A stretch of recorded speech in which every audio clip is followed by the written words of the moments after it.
The movie begins with the alarm going off, and she wakes up and tells her friend, "Why do you always set this alarm? You don't even have a job."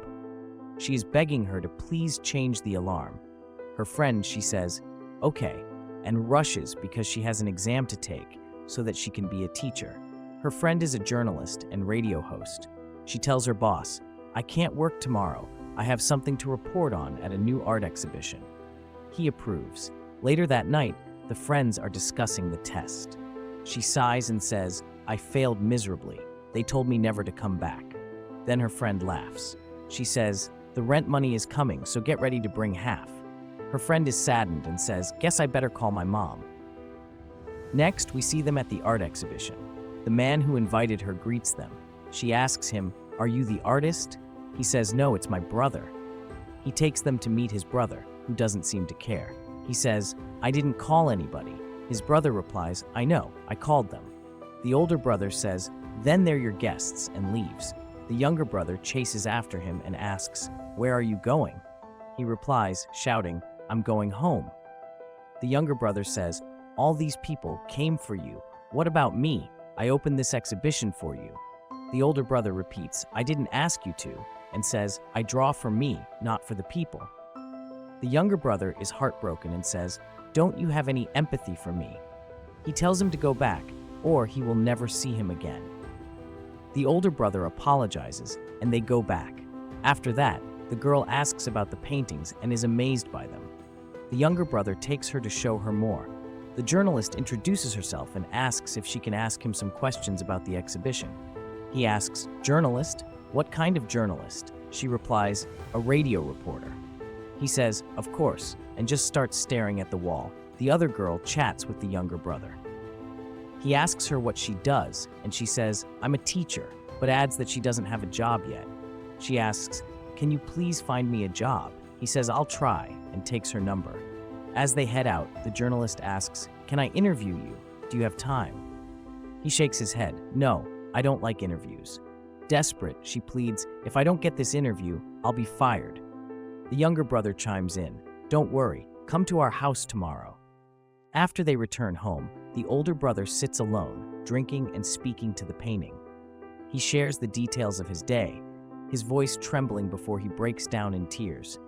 His younger brother rushes in and asks, "If you feel this lonely, then why am I here? What about our mother? Do we mean nothing to you?"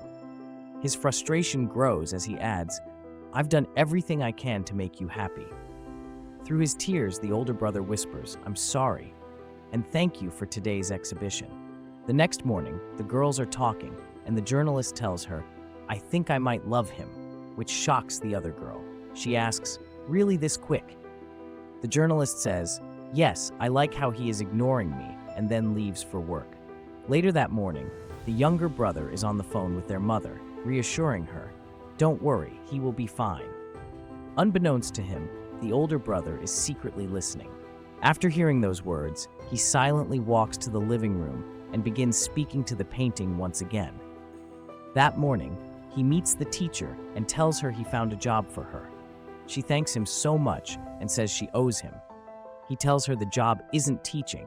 She looks confused and he says, "My brother and I live together and we don't know how to cook. I want you to be our cook." She laughs, thinking it's a joke, but he says he's serious. They talk for a little while, and she agrees. The journalist goes to his house to interview him. She seems to like the house.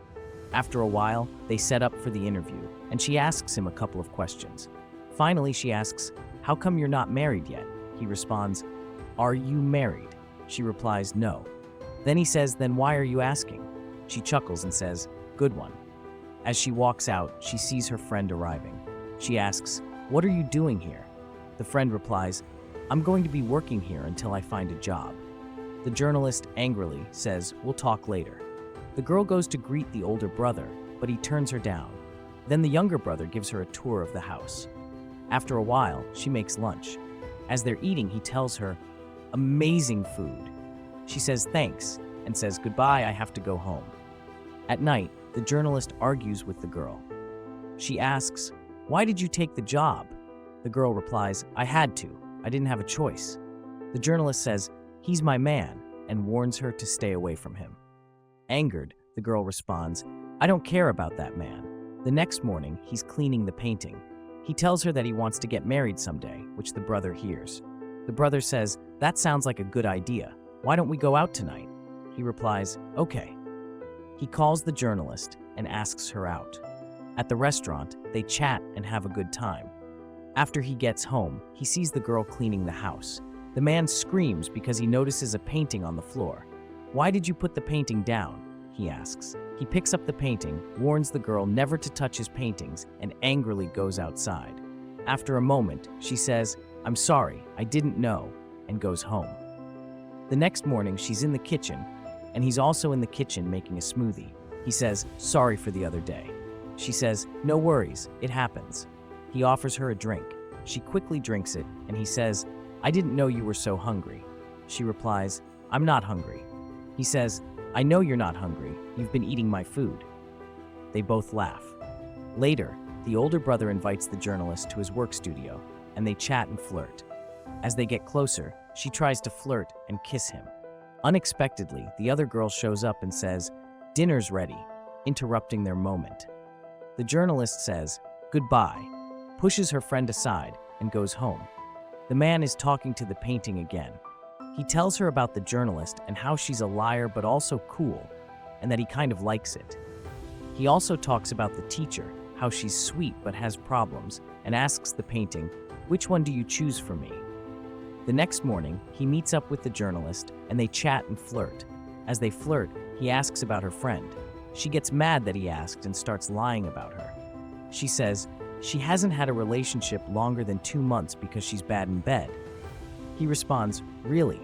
She nods and says, "Yes, she tells me everything." At night, the journalist goes home and doesn't find her friend. She calls her and asks, "Why aren't you here yet?" Her friend replies, "I think I'm going to stay at his house tonight because it's already dark outside." The journalist, frustrated, hears the teacher say, "I'll come in the morning." This news angers the journalist, and she decides to go to his house as well. After a while, as the girl and the older brother were talking, there's a knock on the door. When she opens it, it's her friend who says, "I brought your pajamas," and goes inside. Inside, the three of them are talking. The journalist says she hasn't had alcohol in so long. Then the man suggests they go to a club. There, they dance and have fun. After a while, a stranger approaches the man and asks, "Do you need any help with the girls? Give me one." The older brother tells him to move away. In the toilet, the girls argue.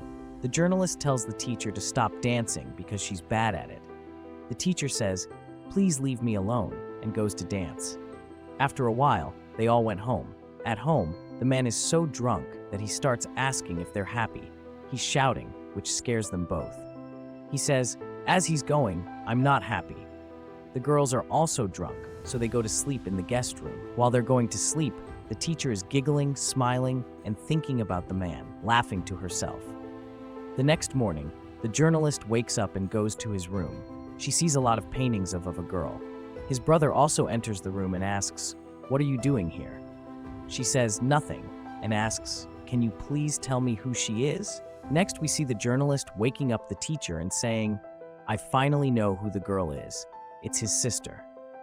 She died, and they were very close. That's why he's like this." At the house, the girls are talking about the man. The journalist asks how he's doing. The other girl says he's doing great. A couple of weeks pass. They club together, hang out, and do other things. One day, when the man drives her home, she insists he come inside. Once inside, she changes into more loose clothes. As she touches him and tries to kiss him, he says, "No, I can't," and quickly drives away. At his house, the man is crying, looking at his sister's picture. His brother hears that and comes in. He says, "It's not just you who lost her, it's all of us." They both cry. The next morning, the younger brother is going out. His older brother asks where he's going. He says, "Just going to meet some friends." The older brother doesn't believe him, so he follows him to a restaurant. There, he finds out that he's meeting with the journalist, and he sees them chatting. Later, his brother comes into the workshop and asks, "What are you doing?" The older brother replies, "Just drawing." He asks how his friends are. The younger brother responds, lying, "It was good." The brother then said, "Leave now because I'm drawing." At night, the brothers are talking. The older brother asks, "Which one do you think is a better match for me, the journalist or the teacher?" The younger brother says, "They're both great, but I think the teacher goes well with you." The older brother, deep in thought, said, "I think there's a competition between them, and I need to choose without hurting anyone. Tomorrow, have both of them come, looking their best." The younger brother agreed and called both women, asking them to come. They both agreed. The journalist, while buying new glasses and heading home, met her friend who was on her way to get her hair done. She handed her the rent money, saying, "If I keep it for too long, I'll just spend it." The teacher, on the other hand, was busy preparing for the evening. That night, she found a new glass and laughed, wondering if the journalist was competing with her. While looking for a dress for the night, she realized the journalist had stolen her dress.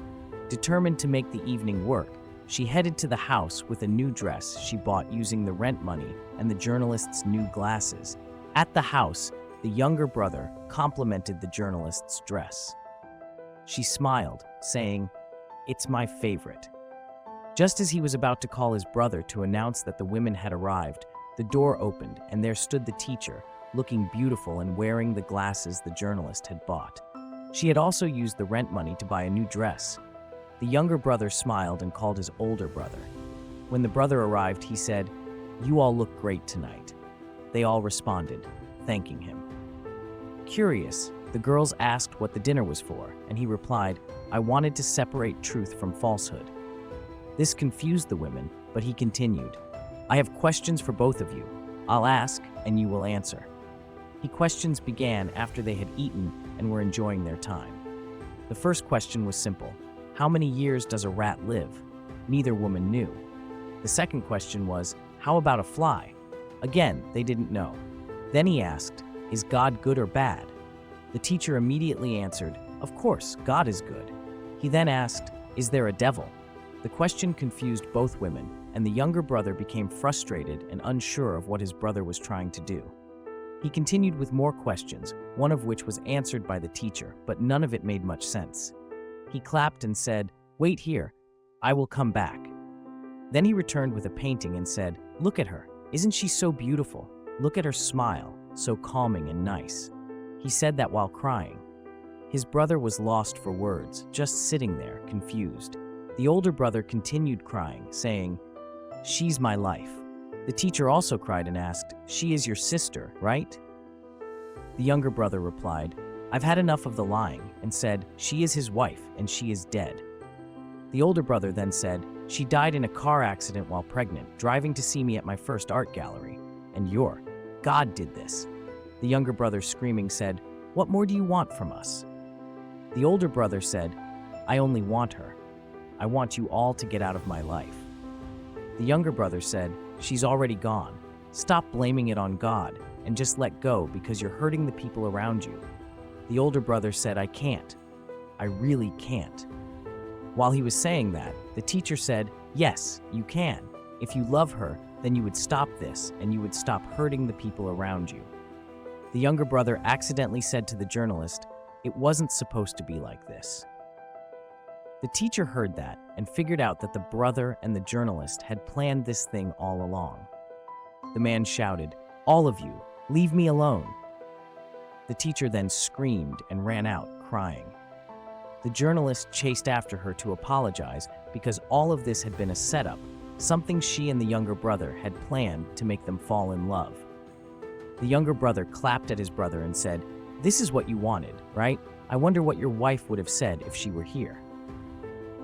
His brother, angry, punched him for saying that. At night, we see the brother crying in his room, and also the teacher crying in her room. The journalist was saying, "Please forgive me," to which the teacher replied, "Leave me alone." In the morning, the journalist went to the younger brother and told him, "Please tell her it wasn't me. She won't believe me, so you have to tell her, please." Then we see a flashback of both of them setting all this up. In the flashback, they were saying, "We must make them fall in love with each other, and let's make it look like a competition between the two of us." We also see that the money she gave her and the glass the journalist bought were just a setup. He went to her house and explained everything to her. The teacher said, "Okay, "Where is she now?" He said, "She is out."